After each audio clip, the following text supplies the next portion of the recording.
Liyikhetha ngoku igumgedlela inkosi enkulu uBhombela Sithembiso Samampondo babamkhulu mkhulu omkhulu phakade amen. Liginqeni bafana liginqeni idube esandlwana. Phela lolu hlelo lamaphoyisa olungabantu abamnyama olwaligibela amahashi olunye lohlelo lamadube esandlwana elwaluqeqeshelwe isibhamu ababebizwa ngayo iNatal Native Police, bebuye bebizwe ngayo iZulu Native Police. Bese kuphinde kuzoba khona wona amasosha kaGandhi nawo ayekhona phela sekuzingelwa yena uBhambatha lona. Sekuze kwashaya umhla ka-2 May. uBhambatha egqishile phela phakathi ehlathini laseNkandla. Namakhaza adla lubi, kodwa yena uMackenzie isosha lawo phela amangisi liyehluleka ukumbamba uBhambatha noma limkhiphe phakathi lapha ehlathini. Selize lamemezela ngawo umkomelo ukuthi umuntu phela uyokwazi ukubamba uBhambatha. Umkomelo phela ungango-500 pounds owawuzothola umuntu phela ozokwazi ukuthola yena uBhambatha. Uyena igama lakhe elalihamba phambili kanye naye uChakijana Sithole naye uSgananda, bese kuba uye umehlo kaZulu Ngobese, okuyibona babefunakala kakhulu njengawo phela amashoshozela ayo lempi kanye nalo ithimba labo elalibalekele.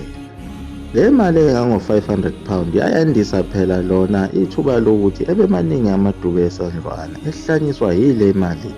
Ilapho yathi ukuza ngamandla impela impi yathi ukushubisa ngawo umhla ka-2 May 1906. Ilapho yadudulana yaze yayofika khona eMome Emfuleni osemajujukwini alo ihlathi laseNkandla. Amangisi phela ayikhiphe nawo umyalelo ukuthi laba abantu abangamadube esandlwane abagqize lapha ezingalweni ngayo indwangu ebovu, abanye babeyifaka ekhanda, ukuze bekwazi ukubona ukuthi akulona ibutho lakhe uBhambatha leli lisehlathini abalwa nalo. Kodwa leli butho lalizitapela phela ngenhlamvu kuwo amadube esandlwane kanye nabo laba belungu ababegibele wona amahashi.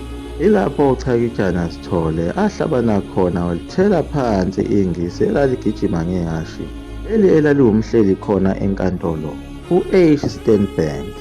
Lowo wawafaka amanzi emadolweni amangisi ngalesi sikhathi sekufe lo mhleli wasenkantolo, kodwa ayembonile uChakijana ukuthi uyena lona okwaze ukudubula leli ngisi. Kwenzeka konke lokhu khona naye uSgananda kuyo lempi.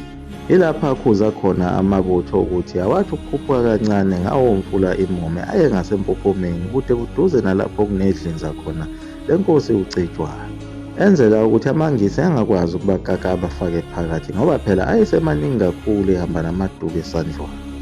Phela uSgananda uyena owayelalelwa kakhulu kunoBhambatha njengensimbi endala, kanti uSgananda wenza lokhu nje ngecebo lokuthi wenzela ukuthi bethole ithuba nentuba yokuthi bephulukundlele benyamalale khona lapha ehlathini.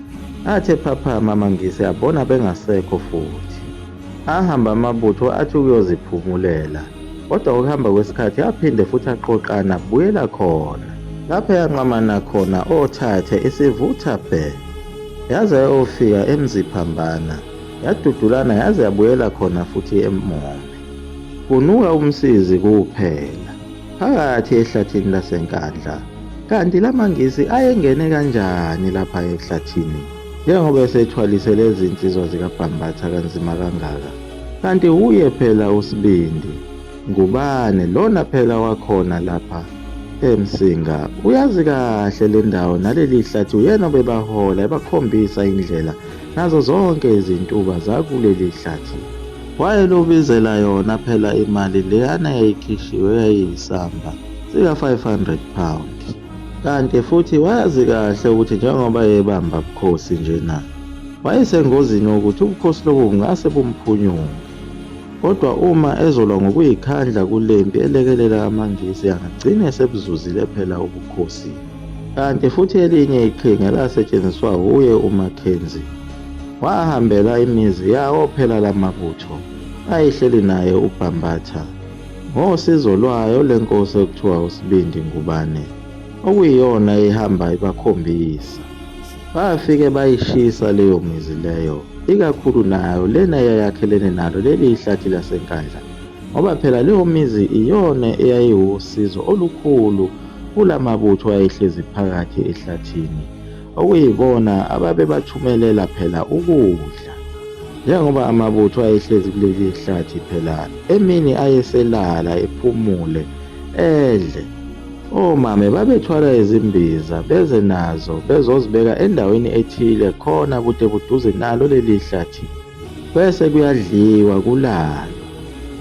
Bese kuthi ebusuku kuyohlaselwa wona amangisi lawa.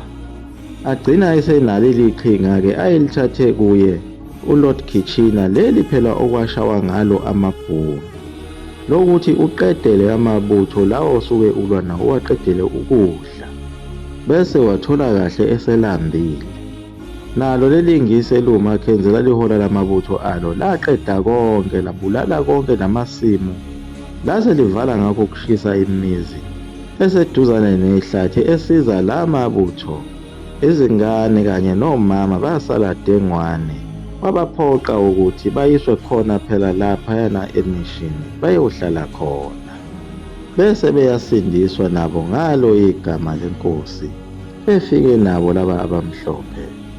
Nabo abantwana abancane kwakuwusizi nezinyembezi behlatshelelisa ingoma kuthiwa bathi bangabantwana abancane abahlala ethempelini, usizi abanalo. Kodwa usizi lwalulukhulu kakhulu njengoba oyise balezi ngane phela babephakathi ehlathini enkandla, ungaziwa noma bayophila yini.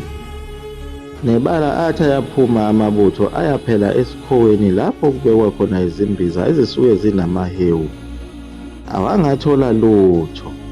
Kanti nayo inkosi uSibindi Ngubane ayibanikeze ethuka phela, iyabazingela bazingelisa okwenyamazane, ifuna leya mali u-500 pound owawumkhulu kakhulu njengoba phela amakhosi esemthethweni ayehola u-60 pound.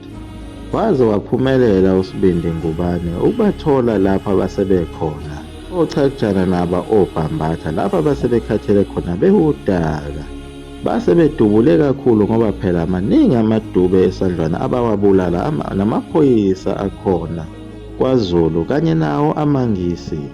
Ilapha abaqala khona kwangathi bagoba uphondo, ngakho ukuthi kwasuke kwashawa umehlo kaZulu ngobese inhlamvu waphelela khona lapho eMombe ngawo umhla ka-10 June 1906.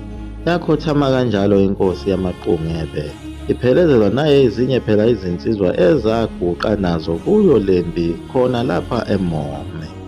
Ilapha eseyikhuza khona futhi uSigananda ukuthi ayiphinde yenze edume ngazo, ithi ukuhlakazeka mbijana. Bahlakazeka bonke ngaleso sikhathi, ababonakalanga ukuthi baphelelaphi, kodwa impi yabo yayisikhombisa khona ukuguqa nokuhluleka.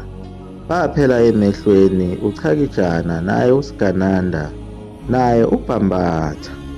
Nayo inkosi yakwaQwabe uMeseni kaMusi yayingasabonwa nangokhalo, benaye inkosi uNdlovu kaThimuni wakwaZulu, nayo futhi inkosi yabaThethwa, inkosi uMashwili kaMgoye kaDingiswayo, nayo inkosi uKhula Majozi ayibonakalanga ukuthi yayiphelele kuphi. Phela konke lokhu kuhluleka kwabo oBhambatha kwakubangwe yiwo lamakhosi abangamambuka ukuthi abadayise azaphinda ayalele amangisi lapho ababhace khona kulo leli hlathi lasenkandla. Kanti nayo inkosi uDinizulu lezi thunywa zayo bezithumile awubonakalanga umsebenzi wazo ngoba azibuyile kuze kube yimanje.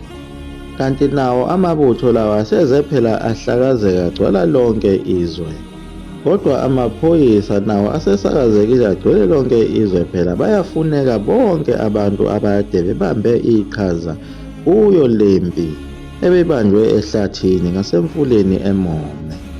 Kanye nayo imali phela ewumkomelo ukuthi oyothola uBhambatha uyohlomula kakhulu. Le mali ngesikhathi sanamhlanje kungayikalela kuso isigidi samarandi. Izinhliziyo zabantu abamnyama zilobizela le mali, abanye behansele ubukhosi obungabafanele, ukuthi uma ngililekelela leli ngisi lingase lingilekelele nalo ukuze ngizuze ubukhosi, ngisuse inkosi efanele ukuhlala esihlalweni, uhlale mina. Liyaguqa lapho eGumgedlela amaZulu amafutha omkhofu 20 umleso laphakade. Amen.